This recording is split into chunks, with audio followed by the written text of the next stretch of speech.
Whenever you're ready, Nadine. I'm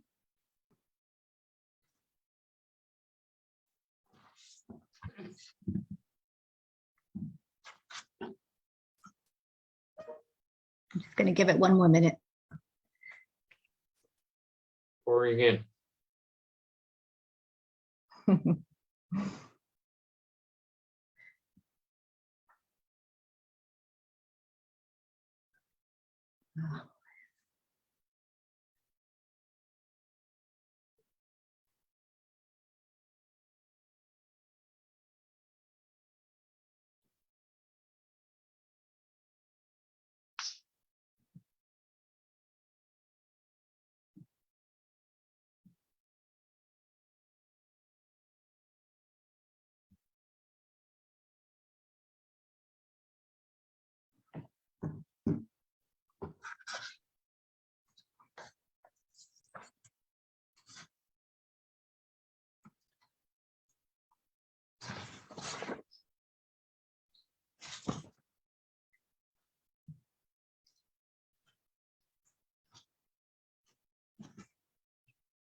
Hi, everyone. We'll begin.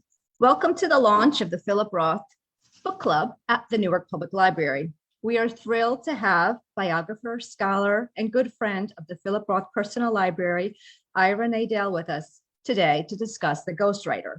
And I am Nadine Sergeyev, the supervising librarian of the Philip Roth Personal Library.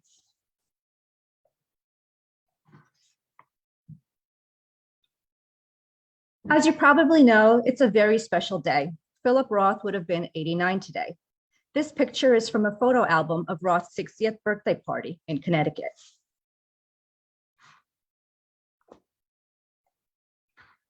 Before we begin, I want to encourage you to visit the Philip Roth Personal Library if you haven't already done so. In addition to seeing thousands of books that the author read, we also have an exhibit in place. The collection includes much more than books. While the Library of Congress was given Roth's photographs and papers, we also have some treasures, including teaching notes we found in books, the author's many awards, and scrapbooks that his mother compiled, and much more. So please do visit. And we are also in the process of creating an accompanying catalog, which we hope to have available for sale in the near future. And I just wanted to remind you that if you wanted to consult any of the books and look at Roth's marginalia, you will have to make an appointment.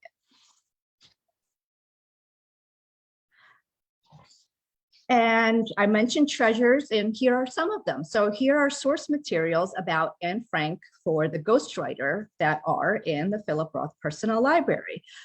So we see page references, and we see the way that Roth underlined and marked some of the pages. And we also have typescripts donated by Roth's friend Joel Canaro, and we also have teaching notes, and you will see those very, very soon.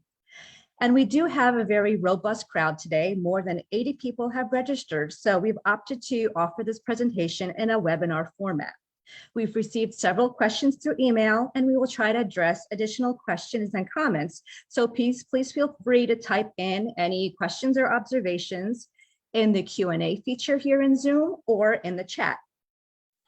And since we have a lot to cover, I'd like to now introduce Mr. Ira Nadel. Nadine, thank you so much. And thank you to the many people who I know are participating today in the inaugural Philip Roth Book Club meeting on such a wonderful day. Philip Roth would have been 89 years old today. It is his birthday. I also want to start by thanking Nadine, who is the supervising librarian of the Philip Roth Personal Library, and of course, the Newark Public Library for organizing and sponsoring not just what we are about to begin, but for making possible the wonderful facility of the Philip Roth Personal Library. You must come and visit. And you must really begin to see the riches that are there. And the image that's up right now is one illustration of that.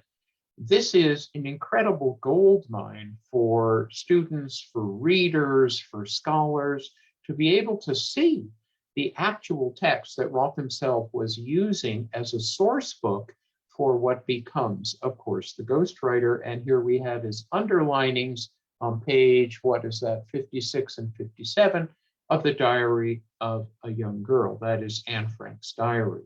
Could we have the next slide, Nadine? Here is an example of the typescript, one of the early typescripts of the novel. And you can see how he altered, revised, changed passages. He was a constant reviser. You get the feeling when you begin to trace a text from its idea to its typescript to its first page proofs, etc., you almost feel his editor had to pull the manuscript away from him because he kept thinking of ways of improving what it is he's trying to say, which certainly relates to the character of Roth in The Ghostwriter. And in the next slide, Nadine, we could do that one. Is the next slide available? Yes, thank you. This is another remarkable document, which is at the Roth Personal Library. These are his teaching notes from the 14th of September, 1999, when he visits a class at Bard College to discuss The Ghostwriter. And this is the sort of documentation and information that makes reading and understanding the book broader in a stronger context than just picking up the text and, beginning on page number 1. So again, I want to emphasize the great resources at the personal library. Now, what I want to do this morning, if we could just move on to the next slide, is to illustrate the ways in which this novel or novella, it's only 180 pages, came together, and some of the people who were instrumental in writing this book. First of all, Roth, of course. I'm going to talk a little bit about the context in a moment, but two other people are very important. The individual in the middle is the editor, Veronica Gang. She was an editor at the New Yorker magazine who wrote to Roth in the late 1970s to simply say, I think it's time for you to reappear in the New Yorker. What do you have?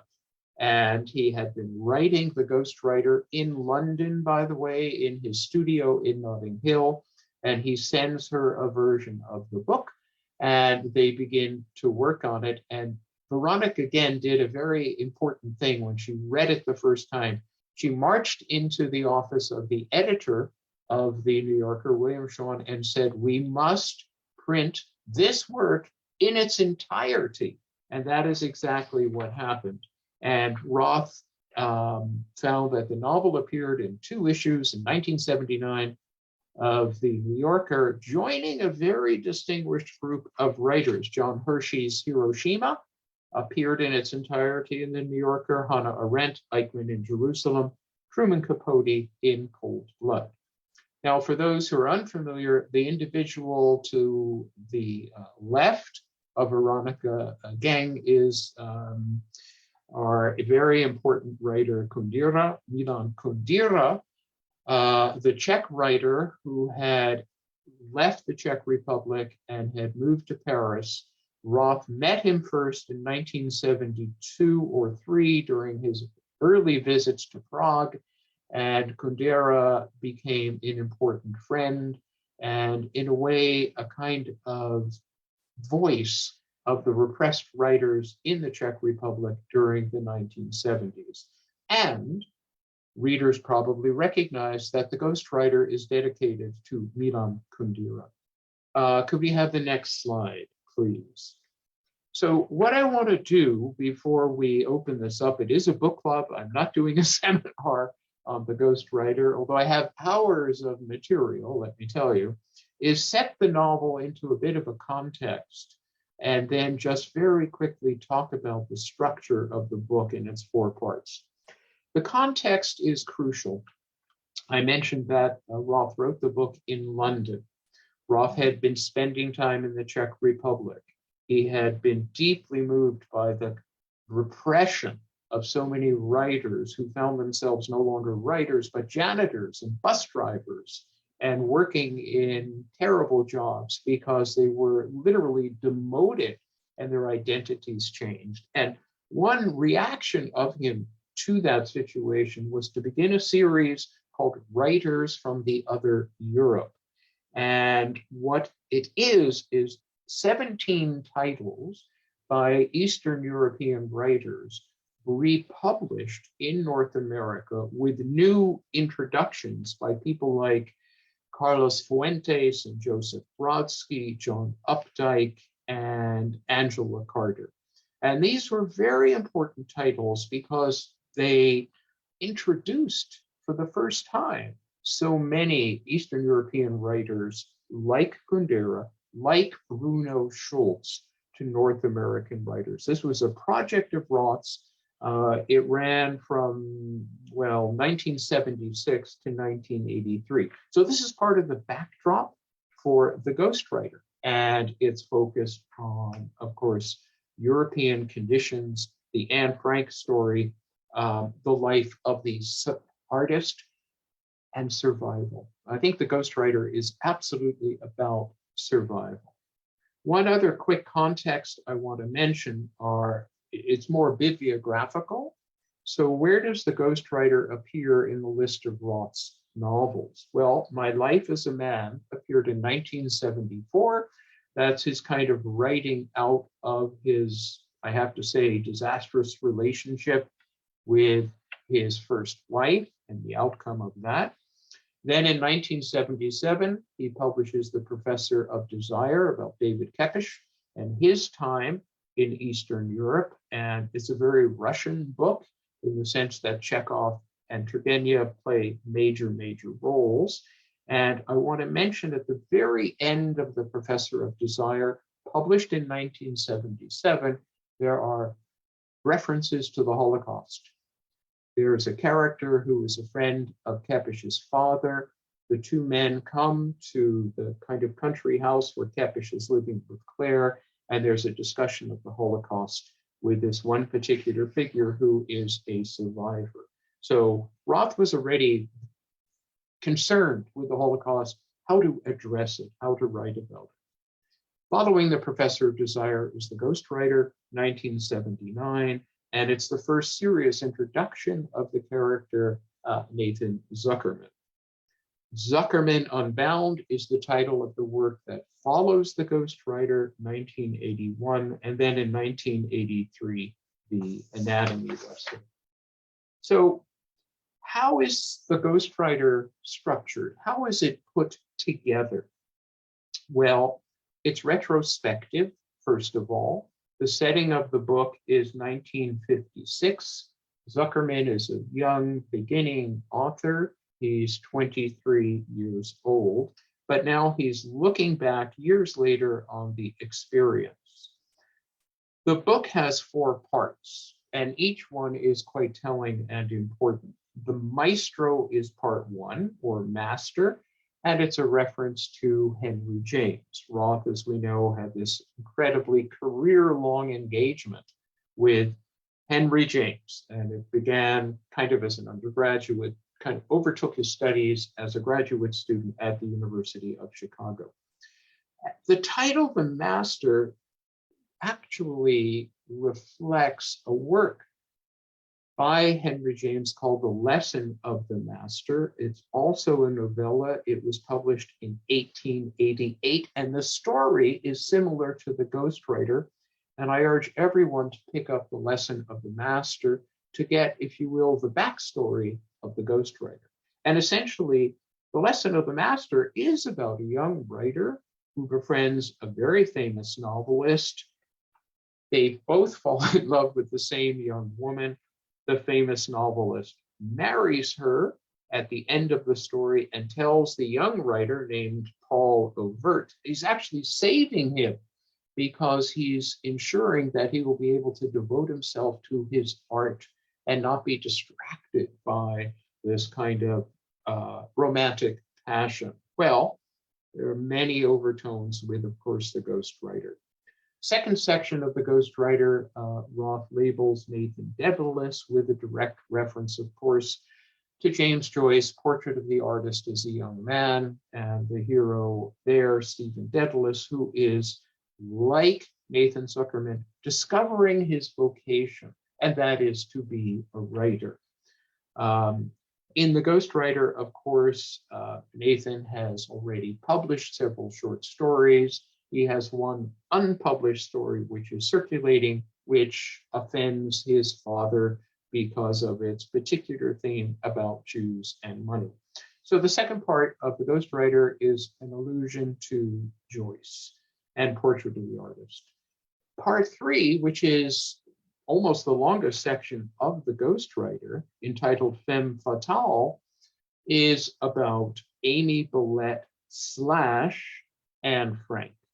And this section becomes the most intriguing, and if people would like to use this term, one of the most postmodern aspects of this book, because we drift in and out of two consciousnesses. One is Amy, and then the story of Anne Frank.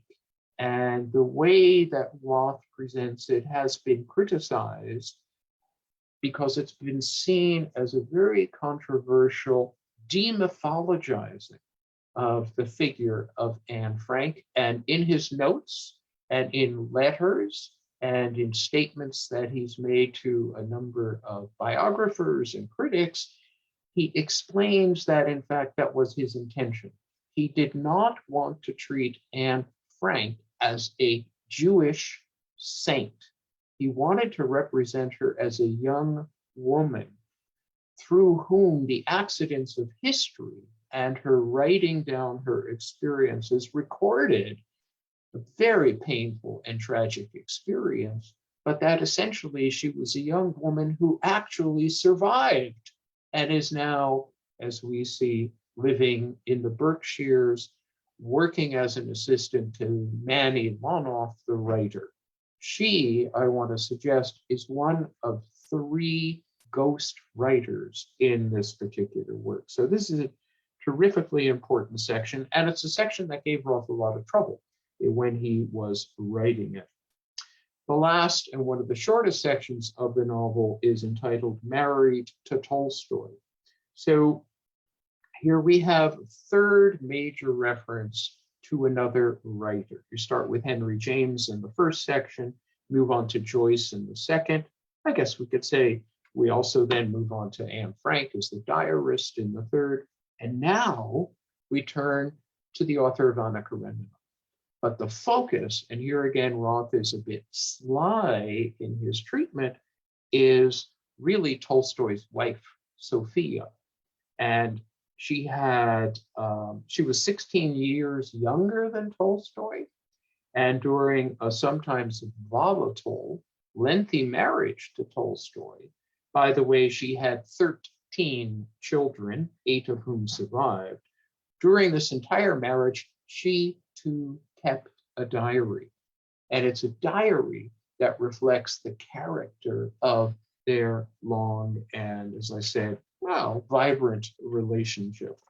So again, literary reference, very powerful, very strong. What's interesting to me about The Ghostwriter is that it's a short book, but incredibly broad and expansive in terms of its presentation of a literary life, which is my transition to a very important theme, perhaps the major theme of The Ghostwriter. That is the role of art in life and the role of the reverse, the role of life in art. And there's a question which a character asks in the Henry James story, which I think is pertinent. This is back to the lesson of the master. What's art but an intense life if it be real?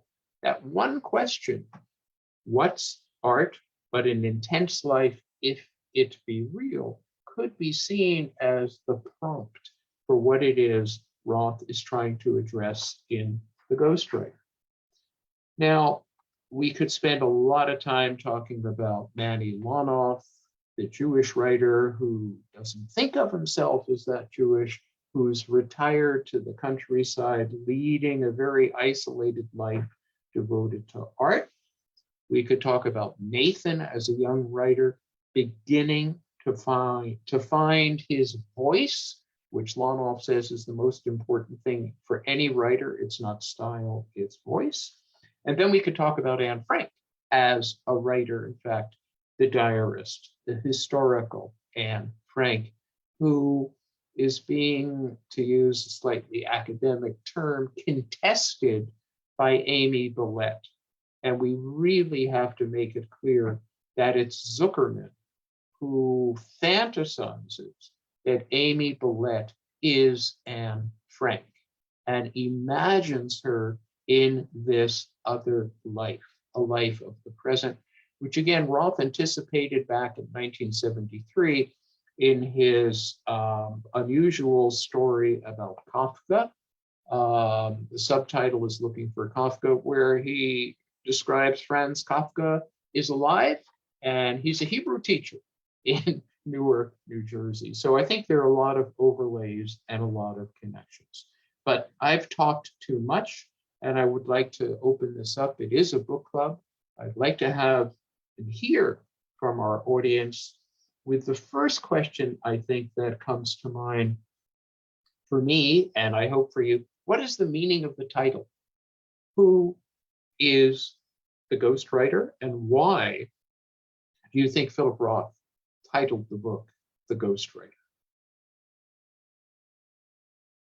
If you have questions, please put them up in the Q&A at the bottom of your screen, or you can put them up in the chat as well.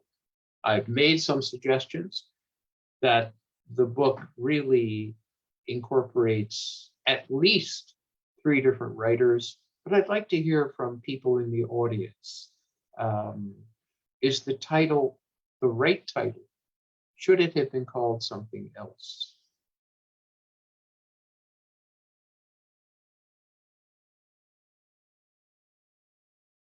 Nadine, do you have any comments from anyone? No, not yet. So let's see. I encourage everybody just to type something into the chat or to use the Q&A feature here in Zoom.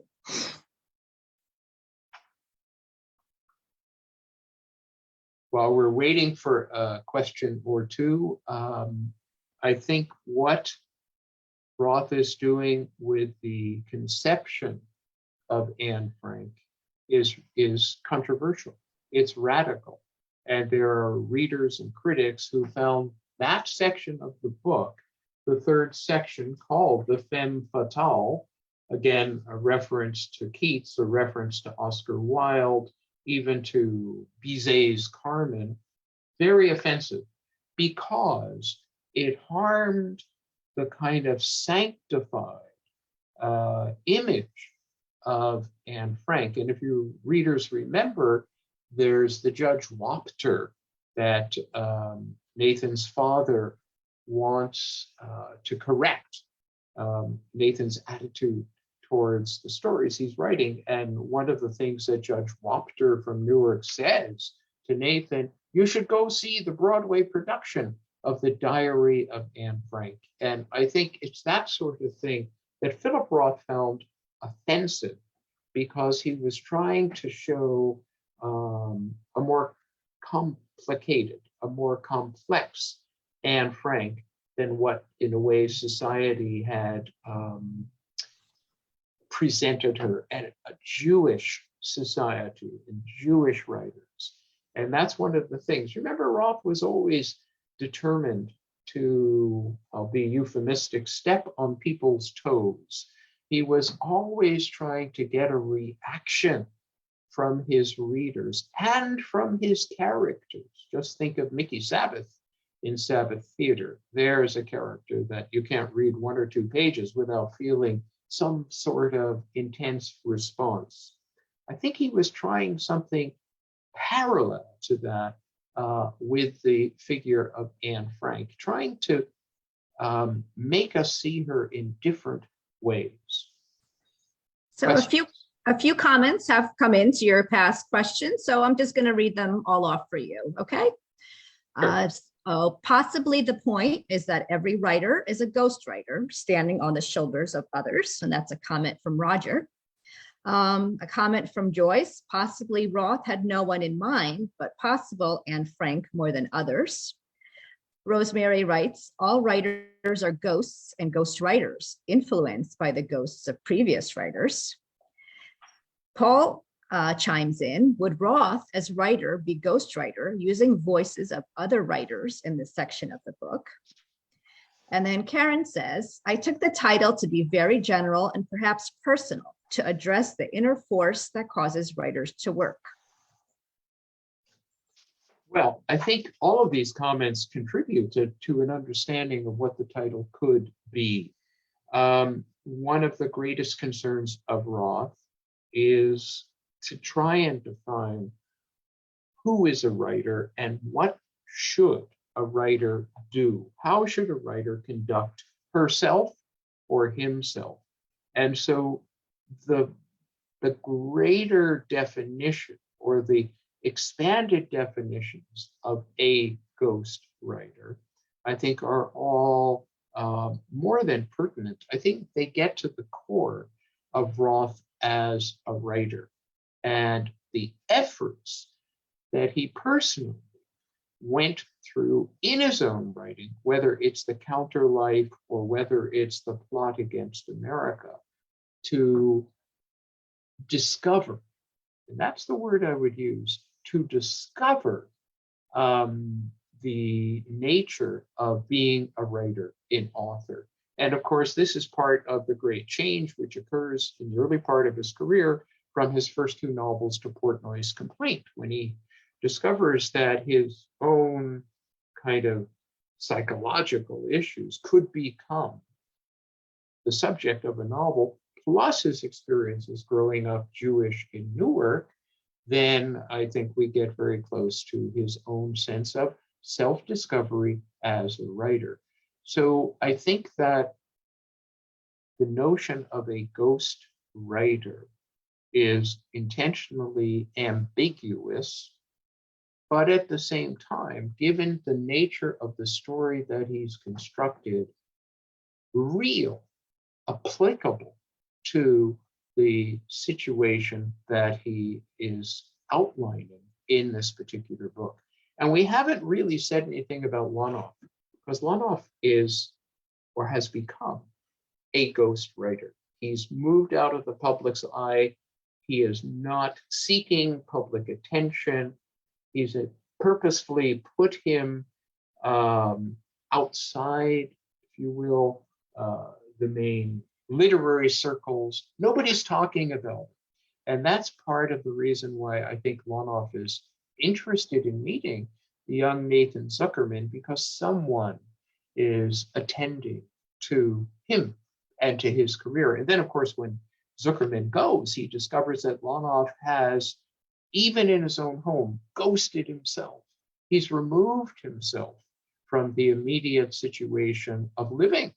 Hence the difficulties with Hope, his wife. What a marvelous name, that she should be called Hope Lunoff. And then at the same time, the discovery that Lunoff is having a relationship with Amy Vallette. But I think there's some more questions or comments. Nadine? Yes, I'm here. Additional question. Did you talk about the encounter with his father? Do you think this is a reaction to Portnoy's Complaint public reaction? Actually, I do not. And the reason I say that is that Roth's mother and father took great pride in the attention, publication of Portnoy's Complaint. And there's the well-known story that just before the book was to appear, he has lunch with his parents in New York. And he says to them, I want you to be prepared. A book's coming out. It's going to create a lot of fury. A lot of people are going to be upset, but don't worry. The book will probably be read by many, many people. And then the parents left. And in the cab going back to Newark, the mother said to the father, I feel so sorry for Philip. I can't believe he has these illusions of grandeur.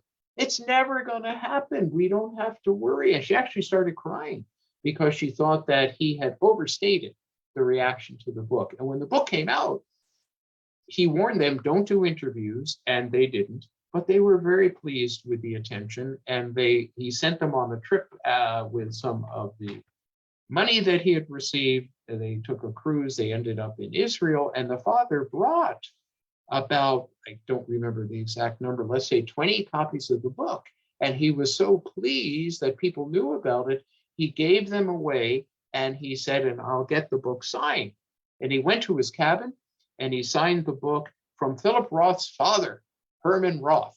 And so people were very proud, and they were proud. So no, I don't think it's a reaction. I think the situation between Nathan Zuckerman and his father was partly Roth's relationship with his father, but not as a writer, not Roth as a writer. Growing up, Roth had many challenges in terms of freeing himself from his father's control as a teenager, as an early university student.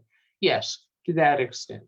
But the parents really were not, to my understanding anyway, offended by the kind of work that Roth was publishing. But I think he creates this kind of trope in the story in order to give more of an edge to the theme of fatherhood, because Nathan is looking for a kind of literary father. And that's one of the reasons why he wants to go and to meet Lonoff, and why he is so moved by the opportunity. Was she really Anne Frank? Did she delude herself she was Anne Frank, or did Zuckerman imagine knowingly that she was Anne Frank? The crux of the whole section. Amy Bellette does not believe she is Anne Frank. This is Nathan Zuckerman's invention. And he partly invents her because one of the charges brought against Nathan is that he's anti-Semitic. It's partly suggested by his father, and it's institutionalized by the judge, by Judge Roth. Okay, in that marvelous satiric questionnaire that Roth writes, which we read in the book. To counter that, Nathan imagines that this woman, who has the name of Amy Bellette, is really Anne Frank. And he falls in love with her immediately and decides that he's going to marry her to prove to his parents and to prove to his readership he's anything but anti-Semitic. He's marrying this Jewish saint, who, by the way, is alive, and she didn't die at Bergen-Belsen. So this upends that whole myth. And I think one of the marvelous things that Roth does in the story, as we slip into Anne Frank's consciousness, is that Anne Frank realizes, remember now, this is Zuckerman's invention of Anne Frank, she has to remain dead. She cannot be discovered as alive, because it will undo, it will deconstruct the Anne Frank myth and the story. And she knows that she has to, and the line appears 2 or 3 times in the book, she has to remain dead, because otherwise this whole idea of what she represents will be destroyed. But it is Nathan who imagines the existence of Anne Frank. And quickly, to go on for 1 second, this is confirmed later when Roth revisits this novel 20 years after in Exit Ghost, where we see the aged Zuckerman, we meet the aged Amy Bellette, who tragically is suffering from a brain tumor. And then a biographer appears, Richard Kleiman, who thinks he can really tell the proper story of Lonoff and why Lonoff never finished this novel that he had been working on for years. So it's very interesting that Roth doesn't really finish The Ghostwriter until he writes Exit Ghost in 1999. Good question. Is Lonoff's cruelty to his wife Roth's means to debunk artistic greatness? Artistic greatness? Correct. I think not so much greatness as artistic privilege. That is to say, I am a writer, I am a full-time writer, and I want everything else in the background, and I want everyone else in the background. A great example of that is the British satiric writer Evelyn Waugh, who said the worst 10 minutes of every day was when he had to see his children. It was a disruption. It was an interference. And I think Lonoff, who has grown children, is capitalizing again on the cliche of the author who has to be isolated, who has to be in a tower. And Strindberg, the dramatist, was himself, put himself into a tower to do his writing, to create his plays at a certain point in his life. And even Yeats, the great Irish poet, bought a tower and lived in a tower to write. That sense of isolation, that sense of purity, derives in part from Henry James. You need the isolation for the concentration. And it's just a half step to say, oh, maybe that's why Roth bought this 18th century farmhouse in Western Connecticut, Cornwall Bridge, so that he didn't have to associate with people he didn't want to. And besides, it was distracting. And so I think Lonoff's attitude is unsympathetic, certainly, to hope, but at the same time, they've had a long 30+ year relationship. And what's interesting to see and try and understand in the story is what happens in the last section that causes Hope to finally leave. And I think the answer is Amy, where she finally realizes that Lonoff is quite attractive. It's more than attraction. He's quite maybe obsessed, might be a little strong, in terms of this presence of Amy Billette in his life. And of course, we have Nathan, who's providing another kind of perspective. This is also partly connected to the life of Bernard Malamud, who some argue is a model for Manny Lonoff, E.I. Lonoff. Malamud, like Lonoff, was very formal. He was always formally dressed. He was always very precise in greeting people and treating them more or less the way Lonoff treats Nathan and others. And he was considered to be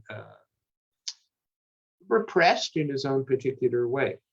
However, after his death, and of course Roth knew him and they had a kind of a formal relationship, but after his death, it was discovered that Malamud had something like a 16-year affair with one of his students. In fact, the student even invited him to her wedding, and he happily went.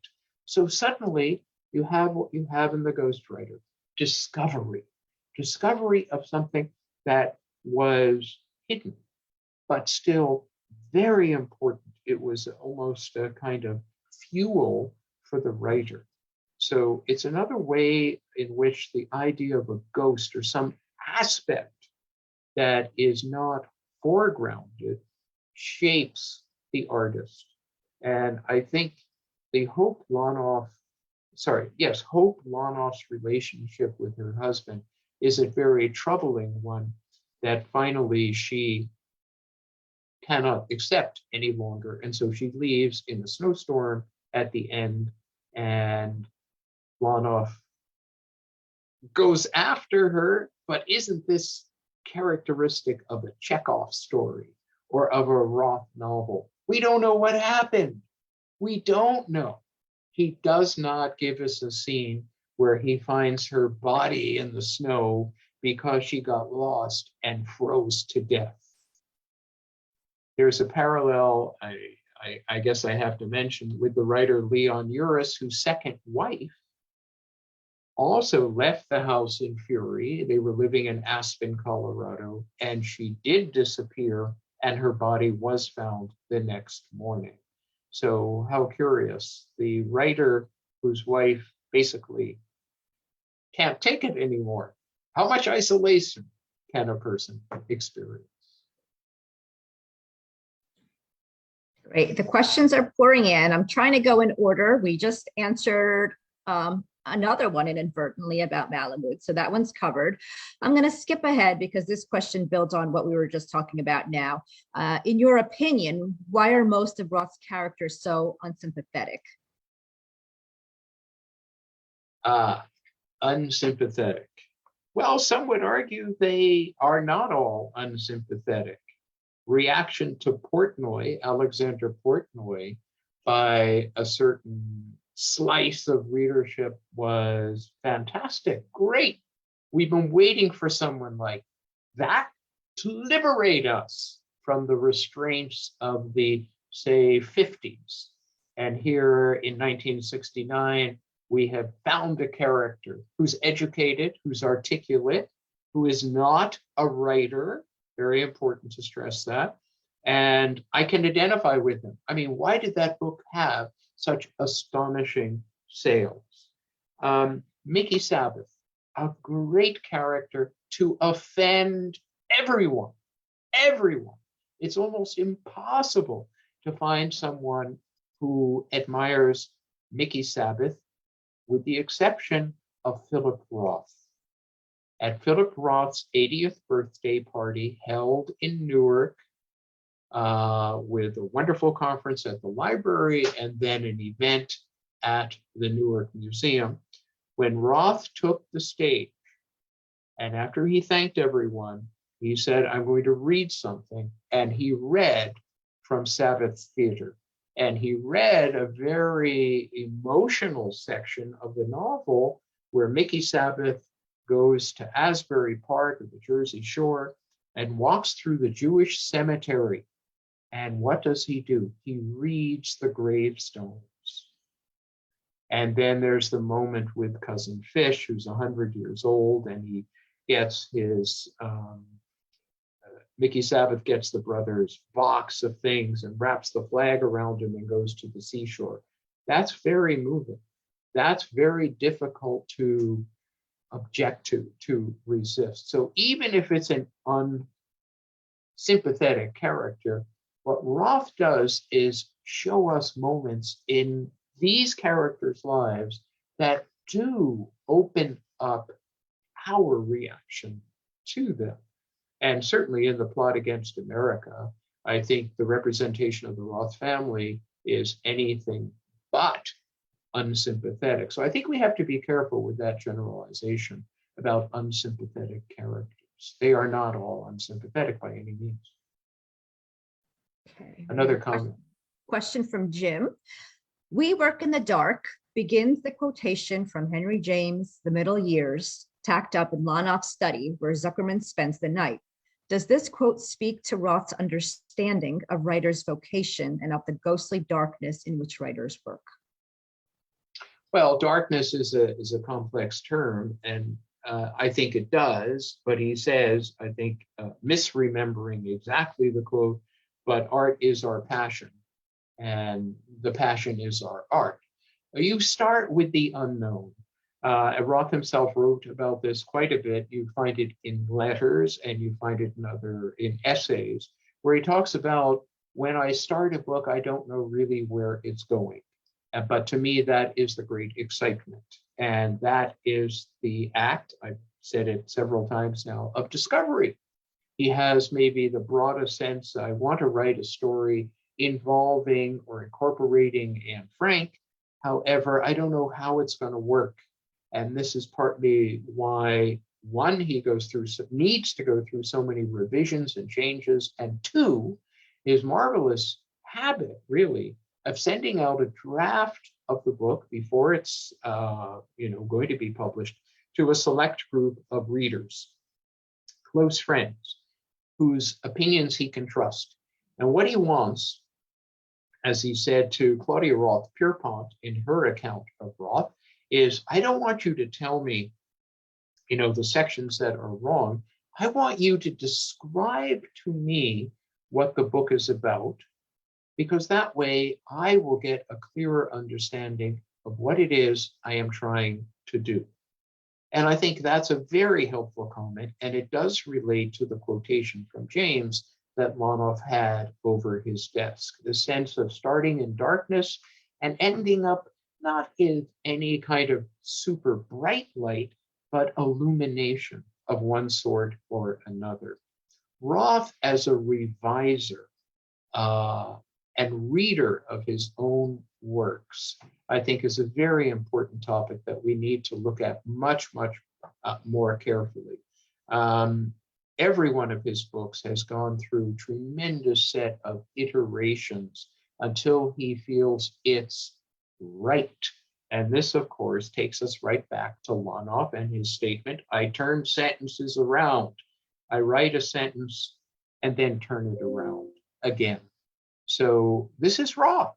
This is Roth. And this is one reason why he needed to be isolated, or at least separated from the glittering literary world of New York that is defined by publicity and gossip and so many stories about his personal life, which of course he, in a way, generated. I mean, to begin a relationship with Claire Bloom, one of the most noted actresses or actors of the day, is obviously going to bring tremendous attention on him and his work. And their life in London is a very important aspect of his writerly life as well. Because what he needed to do, and he did it, is he found his own writing space. He rented a studio in Notting Hill, but he and Claire Bloom lived in Chelsea. And so he had a routine where he went to that studio, and that's where he worked. Now, there were issues with Bloom's daughter, but we won't get into that right at this point. So this idea of the writer in a tower is, I think, quite fundamental to understanding Roth. And yes, I think that quote is a very helpful one in understanding not only Monoff, but the writing practices of Philip Roth.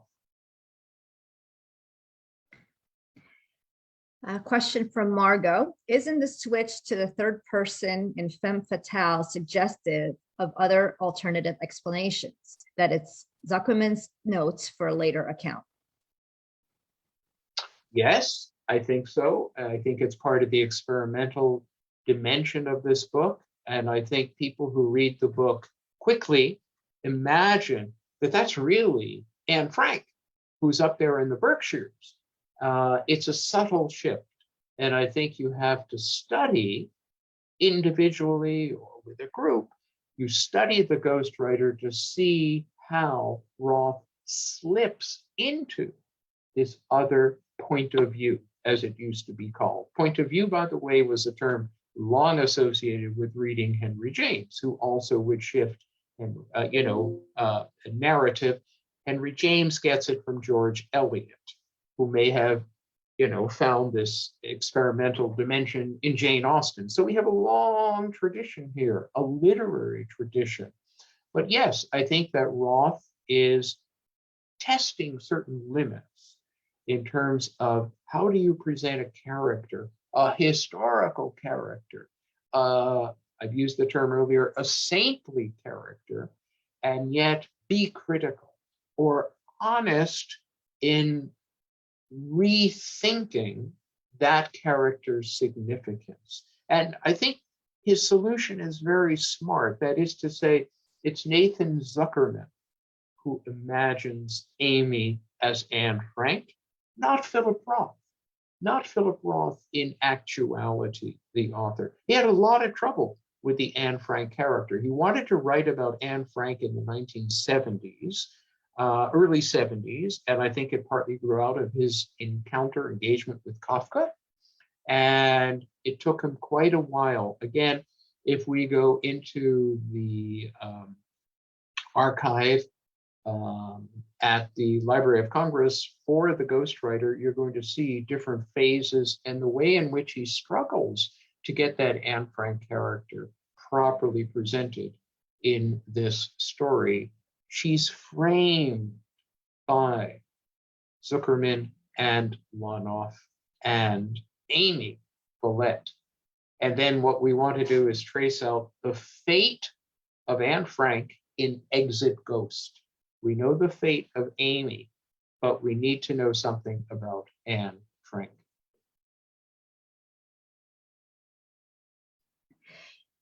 From Paul, could you elaborate what you mean by Roth's project to discover what it means to be a writer, as in a writer in the world? Okay, that's, again, not an easy question to answer quickly. If we look at Roth's career, he goes through many stages, which is part of the excitement. I mean, there's the burlesque stage. After Portnoy's Complaint, we have his baseball novel.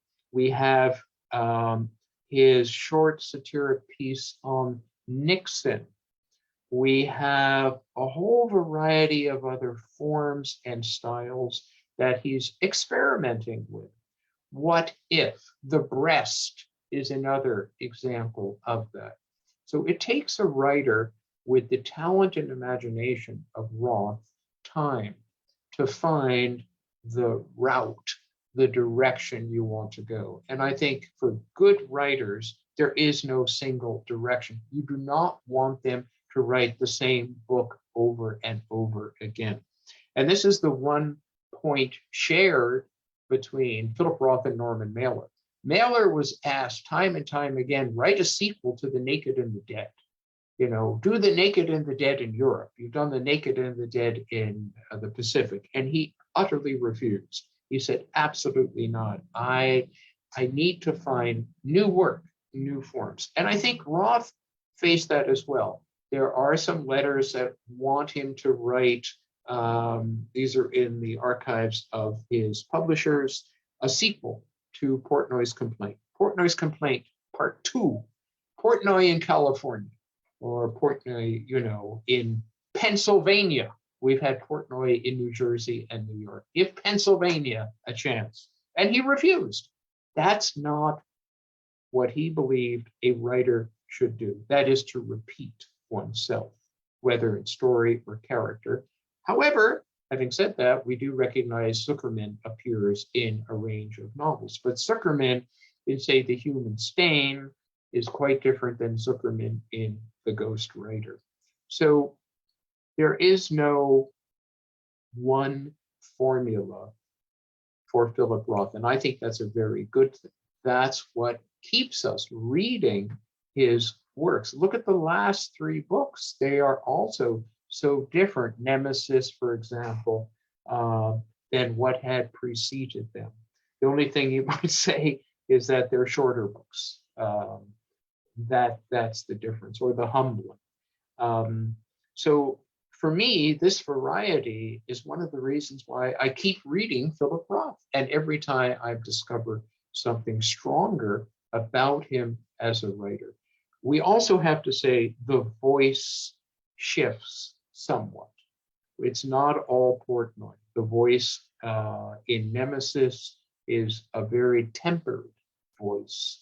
The voice in The Plot Against America is an anxious voice because it's a voice that senses and sees and understands what's happening to America. But again, this to me is the great appeal. I never know what I'm going to find when I pick up a Philip Roth novel. Nadine.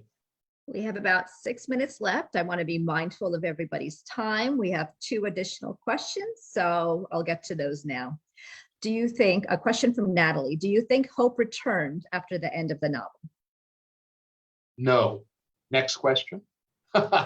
No, I don't want to be that assertive. I think it's a great discussion question. And I think we should have at least another hour on the future of Hope Lonoff. And maybe this would be a Rothian twist. She goes off to write her own novel about life with Lonoff.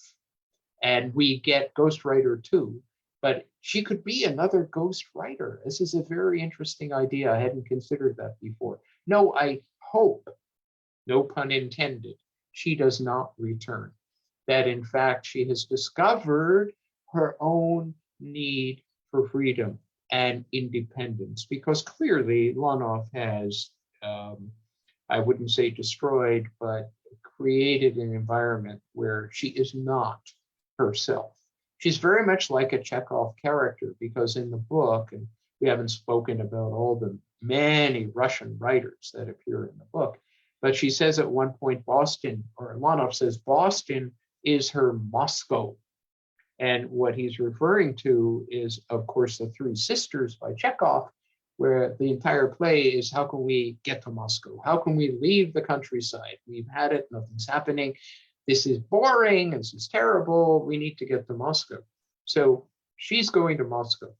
But for her, of course, it's Boston. So no, I don't think, in fact, I would say I hope she doesn't return, because it's reached a point where Lonoff's dependency on her is no longer viable, is no longer acceptable, because she finally recognizes the importance of Amy for Lonoff. That kind of secret life has now come forward, and therefore she needs to finally take her own steps and free herself. But I want her to write. In fact, when we finish this discussion, I am sending a postcard to Hope Lonoff. I think I can get the address from the novel, and ask her, how is her book coming? When will it appear? And from Susanna, at the beginning of the book, Zuckerman talks about writing its Bildungsroman. We have an understanding of Roth's work as a Bildung of Zuckerman's.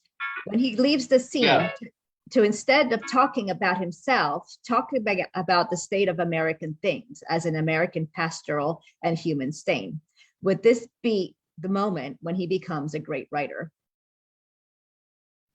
It's the first steps, and I'm glad you mentioned American writer, because there is an undercurrent of an American literary tradition in the novel, by location, by geography. Another great approach to Roth would be to read them geographically. I would love to see something like a gazetteer of the works of Philip Roth, that is a reference book defined in terms of place. And so what we have is the Berkshires, the home, so to speak, of Melville and of Hawthorne. In that entire New England panorama, you've got Emerson, you've got Thoreau, you've got so many more. And this is another discovery that Roth makes, the American dimension of landscape, and where he has set his stories. The Human Stain is another book, of course, where this becomes very important. So yes, I think the questions are accurate, but I think they're just the first steps. And it takes a fair number of books before Zuckerman can feel confident, and he may never really feel confident as an American, capital A, writer, but I think Roth did.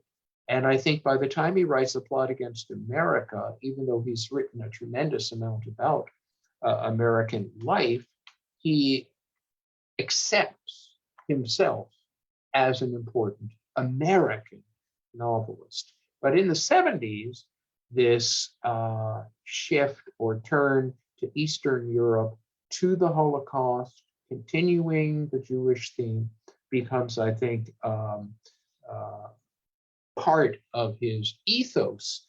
And what brings that on is not just history, it's his living in Europe, his living in England, his new associations with a whole series of European writers, people like Milan Kundera, Primo Levi, very, very important, Aaron Applefield in Israel. So he begins to surround, and more importantly, to see the nature of these writers and what they have gone through in order to write. And he's always making comparisons to himself and a kind of freedom that he's experienced and what they have not. What they have not. Go Just ahead. Quickly, just three last comments and questions. So Elaine wanted to share that she grew up with Philip and recognizes many of the characters. And then Jim notes that, oh, she lives in Moscow, Idaho, where she runs the B&B with Drenka's widower. And and just, I guess, the last question, why was this book our inaugural choice? I think it's a pivotal book in terms of the growth of Roth's career. It's one of his most successful books in terms of critical reception. I think it completed in an odd way. I'm just now looking for one little figure here. It completed an address to Europe that he needed to make, and I think it's a great beginning book. I hope it's known to many in terms of the career and what, in fact, he was doing. Oddly, the book was not a bestseller. It only sold, and I just saw the figure, less than 15,000 copies, which is extraordinary. So this is a very important feature, that the book, admired, was not by any means popular. Of course, it was popular and read now, in Jewish studies programs, in seminars on Philip Roth, but it did not come close to the sales of his two best sellers. And I mean books that sold 800,000 copies, and in paperback even more, and they are Portnoy's Complaint and The Plot Against America. So you might say, kind of at the beginning and towards the latter part of his career, the career is bookended by two truly bestsellers. And in between, he wrote books that were generally critically admired, but in terms of sales, no. And The Ghostwriter was not a bestseller. I hope people see the book now in a broader context and think about so many of the issues that he particularly addressed. Again, the central one about the relationship of art to life, and does life pay dearly in the name of art? Because that's clearly what Roth, represents here. And that's the challenge to Nathan Zuckerman at the end of the story. For those of you who are wondering, but if you read Exit Ghost, you know that he does not marry Amy Bellette, nor does he marry Anne Frank. Who does he marry? What does he marry? His art, his writing. And so in that sense, he fulfills Roth's admonition to stay with your art, stick with your art. This is exactly what the famous writer in The Lesson of the Master tells the young writer in that book as well. Roth, his own life, we have to talk about that at another book club gathering.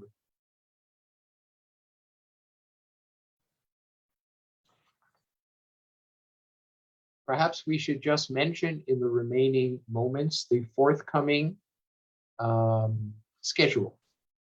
And here we are. If I can comment briefly, we have James Blum from Muhlenberg College, a wonderful Roth scholar, talking about Indignation, one of the later books in Roth's career. That's on May 21st. Then we have Matthew Scheip, who is the president of the Philip Roth Society. We'll be talking about a very challenging novel, structurally and narratively, The Counter Life. That's on June 18th. And then on the 10th of September, Amy Pozorski, one of the co-editors of Philip Roth's studies, will focus on the Pulitzer Prize winning book, American Pastoral. So I know I'm attending all three of these book club meetings, and I hope everyone else does as well. So let me personally thank everyone who joined this afternoon. and it's been a great pleasure. And I hope that you continue to think about the ghostwriter and how it operates, how it functions as a kind of stepping stone into the other Roth works. And again, I want to thank Nadine and the Newark Public Library and urge everyone to visit the Philip Roth Personal Library. So thank you, everyone. And thank you again, Nadine. This was fascinating, and I hope everyone enjoyed Ira's insight as much as I have. Because everyone in attendance is already a member of the book club, you'll automatically be receiving information about the future meetings. And they're also listed on our website, which you see here on the screen, prpl.npl.org. I would like to thank Ira Nadel for leading the program today, and to all of you for registering and for showing so much interest and for your great questions. And I'd also like to thank Diego from our IT department for his assistance today. Thank you so much and have a great day.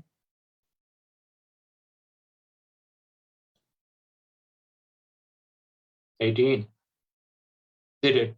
You think it covered everything?